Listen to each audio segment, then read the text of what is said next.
വിദ്യാർത്ഥി സമരത്തെ അടിച്ചമർത്തുന്ന കേന്ദ്ര സർക്കാർ നടപടിക്കെതിരെ വെൽഫെയർ പാർട്ടി പ്രതിഷേധ സംഗമം സംഘടിപ്പിച്ചു.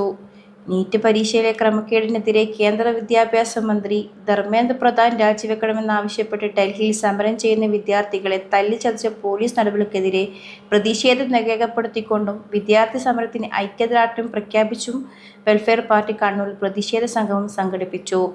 സമരം വെൽഫെയർ പാർട്ടി ജില്ലാ പ്രസിഡന്റ് സാദിഖ് ഉളിയിൽ ഉദ്ഘാടനം ചെയ്തു.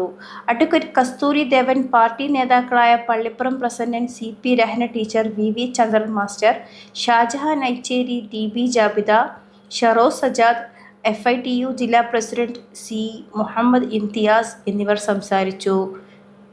നാസർ തലശ്ശേരി, ഷുഹൈബ് മുഹമ്മദ്, ബീന ആയിക്കര, റസാഖ് മുണ്ടേരി, B ഖാലിദ് എന്നിവർ നേതൃത്വം നൽകി. വിദ്യാർത്ഥി സമൂഹത്തെ ഡൽഹിയുടെ തെരുവിലിട്ടിട്ട് തല്ലിച്ചു വെക്കുന്ന ഈ സമീപനത്തിനെതിരെ രാജ്യത്ത് പ്രതിഷേധങ്ങൾ ഉയരണമെന്നാണ് വെൽഫെയർ പട്ടിക പിന്നീട് പറയുവാനുള്ളത്.